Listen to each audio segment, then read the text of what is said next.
हम अध्ययन करें वाईसीटी सॉल्व पेपर, जिसमें आज हम अध्ययन करेंगे यूजीसी नेट पेपर 2 हिंदी द्वितीय प्रश्न पत्र जून 2009 का प्रीवियस पेपर।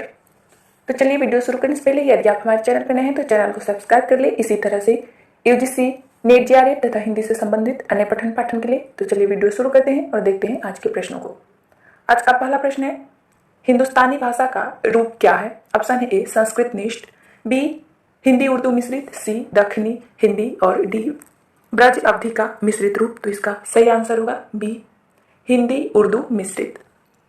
हिंदुस्तानी शब्द कभी उर्दू तथा कभी हिंदी एवं कभी दोनों के अर्थ में प्रयुक्त हुआ है। पद्म सिंह शर्मा के अनुसार विशुद्ध हिंदी और उर्दू ए मुल्ला की एक दरमियानी सूरत का नाम हिंदुस्तानी कहा जाता है। डॉक्टर ग्रेयर्सन के अनुसार हिंदुस्तानी मुख्य रूप से दोआब की भाषा है, अतः हिंदुस्तानी का प्रयोग हिंदी उर्दू मिश्रित के लिए किया जाता है। अगला प्रश्न है, इनमें कौन सी बोली पश्चिमी हिंदी वर्ग की नहीं है? ऑप्शन है ए बांग्रू, बी ब्रज, सी कन्नौजी और डी छत्तीसगढ़ी। तो इसका सही आंसर होगा डी छत्तीसगढ़ी। छत्तीसगढ़ी जो है पूर्वी हिंदी की बोली है।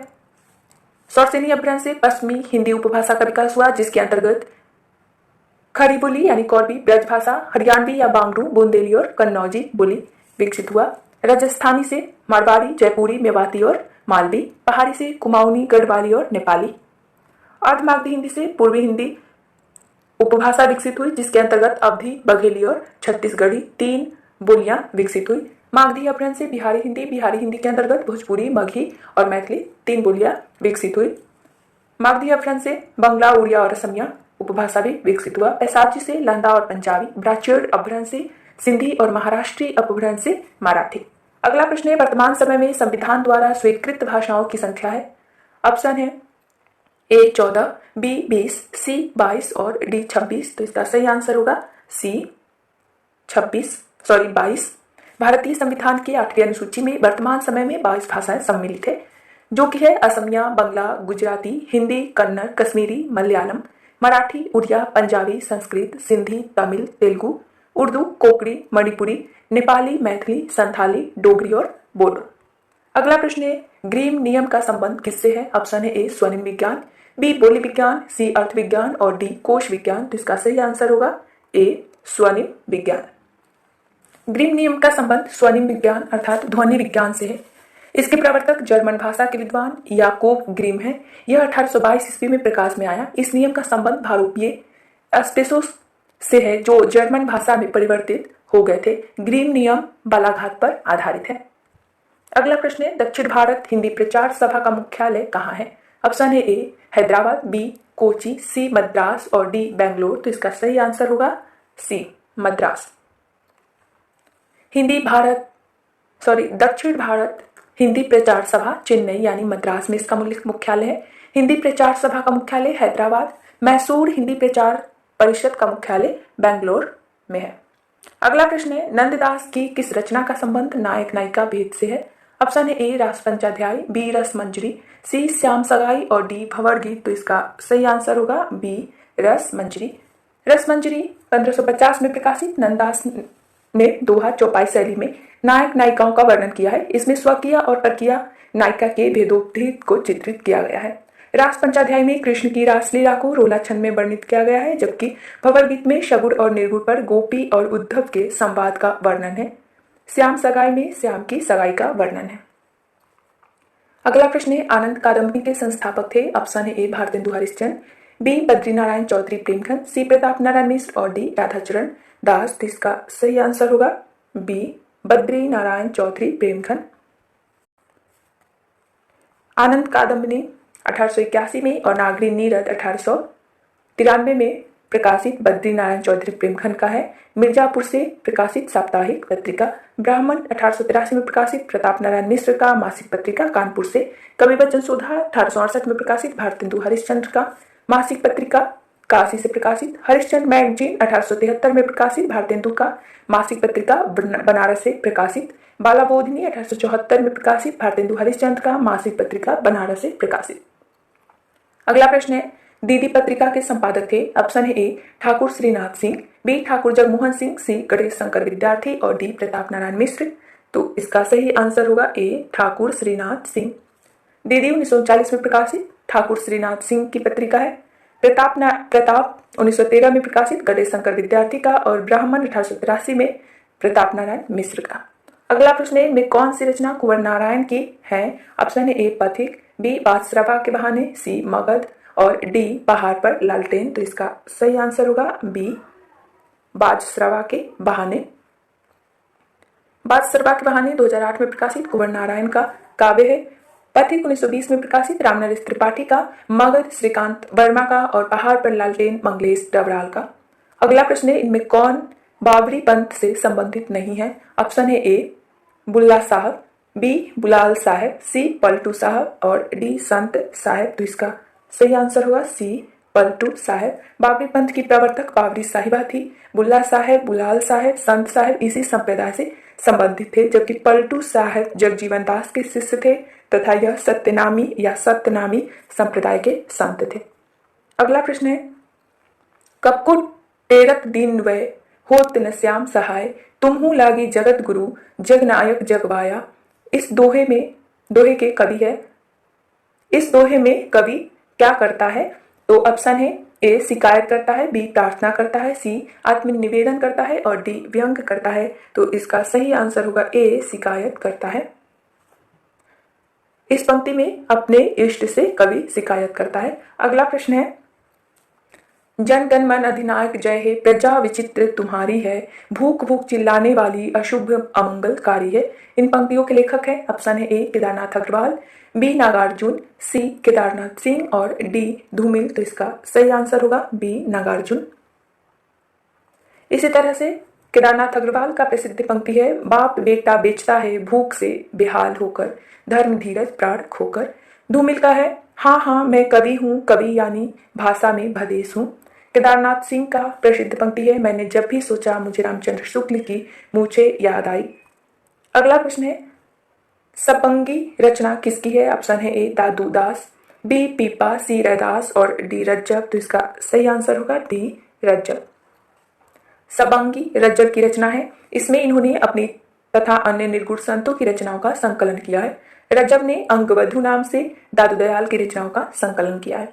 अगला प्रश्न है, प्रगतिशील लेखक संघ की स्थापना भारतवर्ष में कब हुई थी? ऑप्शन है ए 1930 ईस्वी में, बी 1932 ईस्वी में, सी 1936 ईस्वी में और डी 1938 ईस्वी में। तो इसका सही आंसर होगा सी 1936 ईस्वी में। प्रगतिशील लेखक संघ की स्थापना 1935 में पेरिस में एम फास्टर्ड के नेतृत्व में प्रोग्रेसिव राइटर्स एसोसिएशन प्रगतिशील लेखक संघ के अधिवेशन से हुआ। भारत में 1936 ईस्वी में सज्जाद जहीर और मुल्कराज आनंद के नेतृत्व में यह संस्था खुली और लखनऊ में इसका प्रथम अधिवेशन हुआ। इस अधिवेशन की अध्यक्षता प्रेमचंद ने की थी। अगला प्रश्न है, हिंदुस्तानी पत्रिका का प्रकाशन किस संस्था ने प्रारंभ किया? ऑप्शन है ए हिंदी अकादमी, बी हिंदी साहित्य अकेडमी, सी हिंदी साहित्य सम्मेलन और डी केंद्रीय हिंदी संस्थान। तो इसका सही आंसर होगा ए हिंदी अकादमी। हिंदुस्तानी त्रैमासिक पत्रिका का प्रकाशन हिंदी अकादमी या हिंदुस्तानी एकेडमी प्रयाग द्वारा किया जाता है। इस संस्था की स्थापना 1927 में डॉक्टर धीरेन्द्र वर्मा ने की थी। इसके प्रथम अध्यक्ष तेज बहादुर सप्रू थे। अगला प्रश्न है, लड़ाई के नाटककार हैं। ऑप्शन है ए सर्वेश्वर दयाल सक्सेना, बी उपेंद्रनाथ अस्क, सी रामकुमार वर्मा और डी मोहन राकेश। तो इसका सही आंसर होगा ए सर्वेश्वर दयाल सक्सेना। सर्वेश्वर दयाल सक्सेना के नाटक है बकरी 1974, लड़ाई 1969 तथा गरीबी हटाओ। उपेंद्रनाथ अश्क के नाटक है लक्ष्मी का स्वागत 1935, स्वर्ग की झलक 1940, छठा बेटा 1940, जय पराजय 1937, देवताओं की छाया में 1940, अलग अलग रास्ते 1954, अंजो दीदी 1955, भंवर 1961, बड़े खिलाड़ी 1967, लौटता हुआ दिन 1972 और कैद तथा उड़ान। मोहन राकेश के नाटक है आषाढ़ का एक दिन 1958, लहरों के राजहंस 1963, आधे अधूरे 1969, पैरों तले जमीन जो कि अधूरा है। रामकुमार वर्मा के नाटक है कौमुदी महोत्सव 1954। अगला प्रश्न है, कब्बे और काला पानी के कहानीकार है। ऑप्शन है ए अखिलेश, बी उदय प्रकाश, सी स्वयं प्रकाश और डी निर्मल वर्मा। तो इसका सही आंसर होगा डी निर्मल वर्मा। निर्मल वर्मा की कहानी संग्रह है जलती झड़ी जारी 1965, पिछली गर्मियों में 1968, बीच बहस में 1973, कब्बे और काला पानी 1983, सूखा तथा अन्य कहानियां 1995, परिंदे 1960। उदय प्रकाश की कहानी संग्रह है दरियाई घोड़ा तिरिच 1989 और अंत में प्रार्थना 1994, पाल गुमरा का स्कूटर 1997, पीली छतरी वाली लड़की 2001, दत्तात्रेय का दुख 2002 और मोहनदास 2010। स्वयं प्रकाश के कहानी संग्रह है मात्रा एवं भार 1974, सूरज कहाँ निकलेगा 1980, जंग 2002, दुखिया दास कबीर 2003, नकेसर काका ले भागा 2003, किताब में लिखा है 2003, अघात पुरुष 2005 और तर्पण 2006। अखिलेश की कहानी संग्रह आदमी नहीं टूटता और मुक्ति 1989, सापग्रस्त 1997 और अंधेरा 2006। अगला प्रश्न है शेष स्मृतियां संस्मरण के लेखक है। ऑप्शन है केदारनाथ सिंह, बी रघुवीर सहाय, सी दूधनाथ सिंह और डी कुंवर चंद्र प्रकाश सिंह। तो इसका सही आंसर होगा डी कुंवर चंद्र प्रकाश सिंह। शेष स्मृतियां कुंवर चंद्र प्रकाश सिंह का संस्मरण है, ताना बाना केदारनाथ सिंह का, दिल्ली मेरा प्रदेश रघुवीर सहाय का, लौट आओ धार दूधनाथ सिंह का और एक शमशेर भी है दूधनाथ सिंह का ही है। अगला प्रश्न है रमणीयार्थ प्रतिपादक शब्द काव्यम किस आचार्य का कथन है। ऑप्शन है ए मम्मट, बी विश्वनाथ, सी पंडितराज जगन्नाथ और डी भामह। तो इसका सही आंसर होगा सी पंडितराज जगन्नाथ। इसी तरह से मम्मट का प्रसिद्ध पंक्ति है तद दौसो शब्दार्थो सगुणालंकृति पुनः क्वापि। भामह का है शब्दार्थो सहितो काव्यम और विश्वनाथ का प्रसिद्ध पंक्ति है वाक्यम रसात्मक काव्यम। अगला प्रश्न है झांकियां निकलती है ढोंग अविश्वास की, बदबू आती है मरी हुई बात की, इस हवा में अब नहीं डोलूंगा, नहीं नहीं मैं यह खिड़की नहीं खोलूंगा। ये पंक्तियां किसकी है। ऑप्शन है ए प्रभाकर माचवे, बी भारत भूषण अग्रवाल, सी नरेश मेहता और डी सर्वेश्वर दयाल सक्सेना। तो इसका सही आंसर होगा डी सर्वेश्वर दयाल सक्सेना। इसी तरह से प्रभाकर माचवे का प्रसिद्ध पंक्ति है गा रे गा हरवाहे दिल चाहे वही तान खेतों में पका धान। नरेश मेहता का प्रसिद्ध पंक्ति है यह सोच जूही सी चांदनी नव नवीन पंख कुंवर खोशे। भारत भूषण अग्रवाल का है डूबता दिन भीगती सी शाम बंद कर दो काम लो विश्राम। अगला प्रश्न है निम्नलिखित रचनाओं का कालक्रमानुसार सही अनुक्रम लिखिए। तो इसका सही अनुक्रम होगा बी। बिस्सल देवरासो 1155, नरपति नाल का आखिरी कलाम 1528 ईस्वी, जहरसी वैराग्य संदीपनी 1557 ईस्वी, तुलसीदास और बर्वे नायिका भेद 1610 से 15 ईस्वी, रहीमदास का। अगला प्रश्न है निम्नलिखित हिंदी समाचार पत्रों का कालक्रमानुसार सही अनुक्रम रेखांकित कीजिए। तो इसका सही अनुक्रम होगा बी। आज 1920 बाबू विष्णुराव प्राड़कर का, कर्मवीर 1924 माखनलाल चतुर्वेदी और माधव सप्रे का, विशाल भारत 1928 बनारसी दास चतुर्वेदी का और जनसत्ता 1930 ईस्वी ओम थानवी का। अगला प्रश्न है दिनकर की रचनाओं का सही अनुक्रम रेखांकित कीजिए। तो इसका सही अनुक्रम होगा ए। हुंकार 1939, रेणुका, इसमें जो है ऑप्शन में सही क्रम दिया ही नहीं है इसलिए हम इस विषय देखते हैं सभी रचनाओं का। रेणुका 1935, हुंकार 1939, रसवंती 1940, द्वंद्वगीत 1940, कुरुक्षेत्र 1940, सामधेनी 1947, रश्मिरथी 1952, नीलकुसुम 1954, दिल्ली 1954, उर्वशी 1961, परशुराम की प्रतीक्षा 1963, आत्मा की आंखें 1964, हार के हरिनाम और धूप और धुआं 1951, नीम के पत्ते और इतिहास के आंसू 1951। अगला प्रश्न है निम्नलिखित नाटकों का रचनाकाल के अनुसार सही अनुक्रम रेखांकित कीजिए। तो इसका सही अनुक्रम होगा डी। भारत दुर्दशा 1980, प्रायश्चित 1913, अंधायोग 1955 और कोर्ट मार्शल 1991। भारत दुर्दशा भारतेंदु का, प्रायश्चित जयशंकर प्रसाद का, अंधायुग धर्मवीर भारती का और कोर्ट मार्शल स्वदेश दीपक का। अगला प्रश्न है निम्नलिखित आलोचकों का कालक्रमानुसार सही अनुक्रम रेखांकित कीजिए। तो इसका सही अनुक्रम होगा बी। डॉक्टर देवराज 1917, लक्ष्मीकांत वर्मा 1922, विजय देवनारायण शाही 1924 और रामस्वरूप चतुर्वेदी 1931। अगला प्रश्न है निम्नलिखित उपन्यासों का रचनाकाल के अनुसार सही अनुक्रम रेखांकित कीजिए। तो इसका सही अनुक्रम होगा सी। चंद्रकांता 1888, देवकीनंदन खत्री का, तितली 1934, जयशंकर प्रसाद का, नदी के दूत 1951, अज्ञेय का और कसब 1982, मनोहर श्याम जोशी का। अगला प्रश्न है निम्नलिखित काव्य संग्रहों का कालक्रमानुसार सही अनुक्रम रेखांकित कीजिए। तो इसका सही अनुक्रम होगा ए। भग्नदूत अज्ञेय का 1933 ईस्वी, मंजीर 1941 ईस्वी, गिरिजा कुमार माथुर का, चांद का मुंह टेढ़ा है 1964 ईस्वी, मुक्तिबोध का और साखी 1983 ईस्वी, विजय देवनारायण शाही का। अगला प्रश्न है, निम्नलिखित का सही अनुक्रम क्या है? तो इसका सही अनुक्रम होगा सी, संरचनावाद 1725 ईस्वी, बी को अस्तित्ववाद 1813 से 1835 ईस्वी, दीर्घगाठ का, फ्रायडवाद 1856 से 1939 ईस्वी, फ्रायड का, और उत्तर संरचनावाद 1970 रोला बार्थ का। अगला प्रश्न है, निम्नलिखित निबंध संग्रहों का रचनाकाल के अनुसार सही अनुक्रम रेखांकित कीजिए। तो इसका भी सही अनुक्रम ऑप्शन में नहीं दिया गया है, इसलिए हम इसका ईस्वी देखते हैं। परंपरा का मूल्यांकन 1981 ईस्वी, रामविलास शर्मा का। नई कविता का आत्मसंघर्ष तथा अन्य निबंध 1964 ईस्वी, मुक्तिबोध का। आत्मपरक 1983 ईस्वी, अज्ञेय और चाबुक 1951 ईस्वी, निराला का। अगला प्रश्न है, निम्नलिखित काव्य आंदोलनों का सही क्रमानुसार रेखांकित कीजिए। तो इसका सही क्रम होगा बी, नई कविता 1954 ईस्वी, जिसके प्रवर्तक है जगदीश चंद्र गुप्त। नकेनबाद 1956 ईस्वी, नलिन बिलोचन शर्मा, केसरी कुमार और नरेश इसके प्रवर्तक है। अकविता 1965 ईस्वी, जगदीश चंद्र चतुर्वेदी इसके प्रवर्तक है। और युद्धसावाद 1968 ईस्वी, सलभ श्रीराम सिंह इसके प्रवर्तक है। अगला प्रश्न है, निम्नलिखित उपन्यास और उनके नारी पात्रों को सुमेलित कीजिए।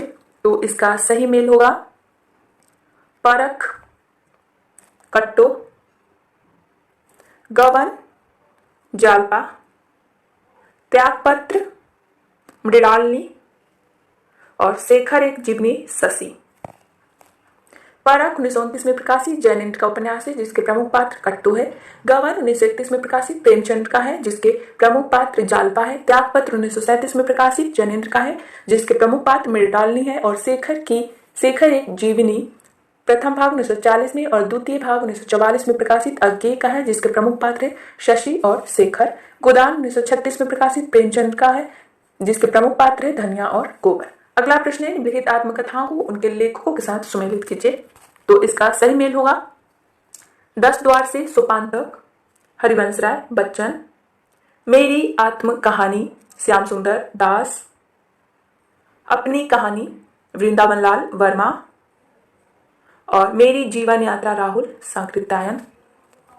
क्या भूलूं क्या याद करूं, नीर का निर्माण, फिर बसेरे से दूर, 10 द्वार से सोपान तक के 4 भाग है हरिवंश राय बच्चन के आत्मकथा का।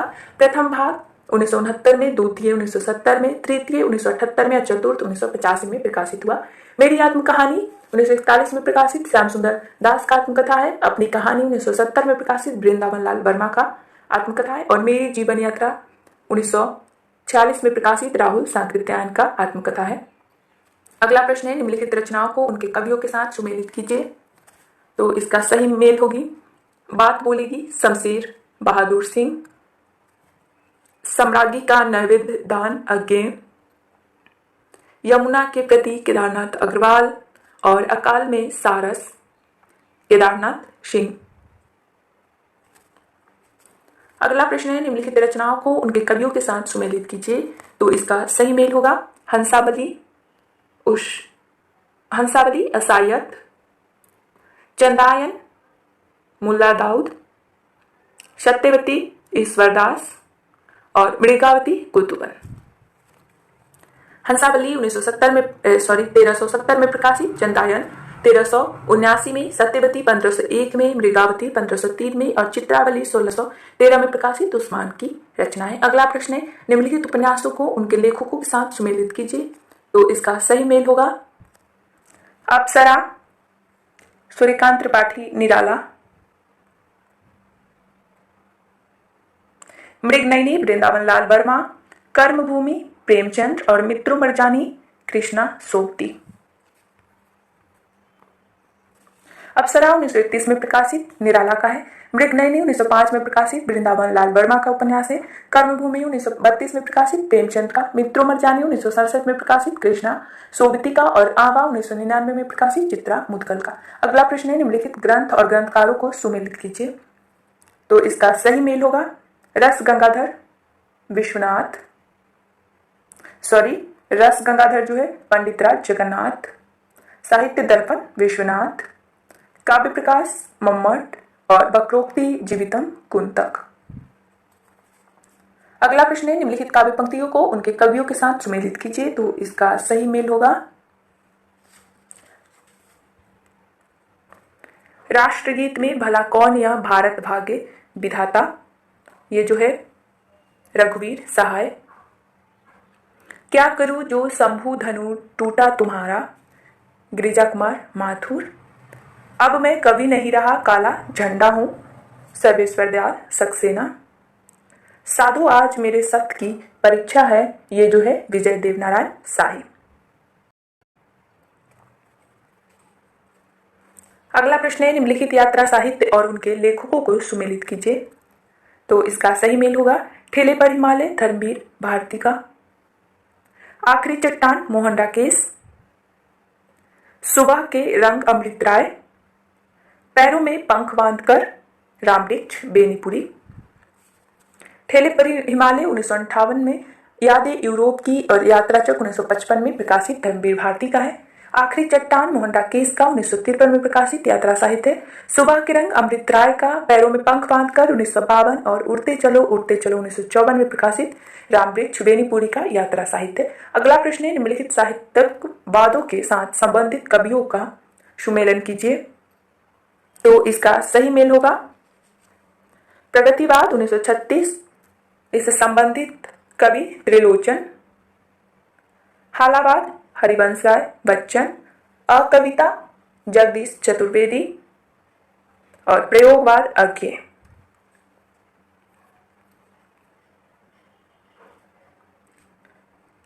सुभद्रा कुमारी चौहान जो है राष्ट्रीय काव्यधारा के से संबंधित है। अगला प्रश्न है, निम्नलिखित पत्र पत्रिकाओं को उनके संपादकों के साथ सुमेलित कीजिए। तो इसका सही मेल होगा भारतेंदु राधाचरण गोस्वामी। ब्राह्मण प्रताप नारायण मिश्र। विशाल भारत बनारसीदास चतुर्वेदी और आज बाबू विष्णुराव परारकर।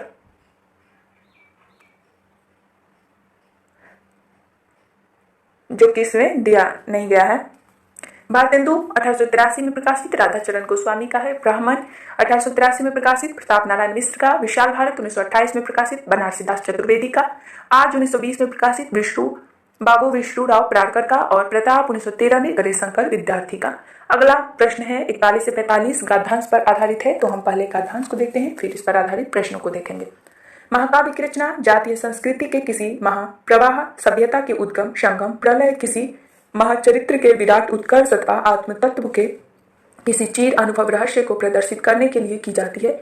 आर्य सभ्यता के विकास काल में जब देव दानवों का अर्थात दैव और असुर संस्कृतियों का संघर्ष हो रहा था, तब महर्षि वाल्मीकि ने देव पक्ष का विजय घोष करने वाले रामायण महाकाव्य का निर्माण किया। वेद व्यास ने द्वापर के अंत में कुरुक्षेत्र संग्राम का स्मारक महाभारत ग्रंथ रखा, जो कलयुग का अग्रदूत अत्यंत दुखांत सृजन है। इस पर आधारित प्रश्न है, महाकाव्य की रचना किसको प्रदर्शित करने के लिए की जाती है? तो इसका सही आंसर होगा डी, किसी महाचरित्र के विराट उत्कर्ष को। अगला प्रश्न है, आर्य सभ्यता के विकास काल में किनके मध्य संघर्ष हो रहा था? तो इसका सही आंसर है ए, दैव और असुर संस्कृतियों के मध्य। अगला प्रश्न है, महाभारत किस युग के अंत में लिखा गया? तो इसका सही आंसर होगा बी, द्वापर के अंत में। अगला प्रश्न है, महाभारत को कैसा सृजन कहा गया है? तो इसका सही आंसर होगा सी, दुखांत सृजन। अगला प्रश्न है, महाकाव्य की रचना में क्या होना चाहिए? तो इसका सही आंसर है बी, जातीय संस्कृति का महाप्रवाह। अगला प्रश्न कथोपकथन पर आधारित है, स्थापना और तर्क। स्थापना है, नाटक का अपनी समग्रता में परिचय देना ही नाट्य कर्म के आगे पीछे जो मूल प्रयोजन है वहां तक जाना पड़ेगा। तर्क है, क्योंकि नाट्य कर्म का प्रयोग में कवि रचित काव्य प्रस्तुत किया जाता है। तो इसका सही कूट होगा ए, स्थापना सही और तर्क गलत, क्योंकि नाट्य कर्म या नाटक के उद्देश्यों में नाटक के उद्देश्यों एवं मूल्यों को प्रस्तुत किया जाता है। अगला प्रश्न है, स्थापना है, करुणा ही लोगों की श्रद्धा को अपनी ओर खींचती है। तर्क है, क्योंकि करुणा का विषय दूसरों का दुख नहीं है। तो इसका सही कूट होगा ए, स्थापना सही और तर्क गलत, क्योंकि किसी प्राणी को दूसरे पर करुणा करने का करुणा करने वाले पर श्रद्धा उत्पन्न होती है, अतः करुणा ही लोगों की श्रद्धा को अपनी ओर खींचती है। करुणा का विषय दूसरों का दुख होता है। अगला प्रश्न है, स्थापना है, भारतेंदु हरिश्चंद्र की रचनाओं का मूल स्वर देशभक्ति नहीं है। तर्क है, क्योंकि देश प्रेम की भावना तत्कालीन भारतीय समाज में नहीं है। तो इसका सही कूट होगा सी, स्थापना और तर्क दोनों गलत है, क्योंकि भारतेंदु हरिश्चंद्र की रचनाओं का मूल स्वर देशभक्ति या राष्ट्रीयता है। देश प्रेम की भावना तत्कालीन समाज यानी भारतेंदु समाज में प्रमुख रूप से पाई जाती है। अगला प्रश्न है, स्थापना है। भक्ति धर्म की रसात्मक अनुभूति है। तर्क है क्योंकि उसमें अपने मंगल और लोक मंगल का संगम दिखाई पड़ता है। तो इसका सही कूट होगा सी। स्थापना और तर्क दोनों सही है। अगला प्रश्न है, स्थापना है। निराला की कल्पनाएं उनके भाव की सहचरी नहीं है। तर्क है क्योंकि उनकी कल्पनाएं सुशील स्त्रियों की भांति पति के पीछे पीछे चलती नहीं है। तो इसका सही कूट होगा डी। स्थापना और तर्क दोनों गलत है क्योंकि निराला की कल्पनाएं उनके भाव की सहचरी है तथा उनके भाव का संवहन करती है। तो इसमें इतना ही है। आज के लिए इतना ही। वीडियो उपयोग लगा हो तो लाइक जरूर करें। चैनल पे नए हैं तो चैनल को सब्सक्राइब कर लें और आगे हम अगले भाग में करेंगे।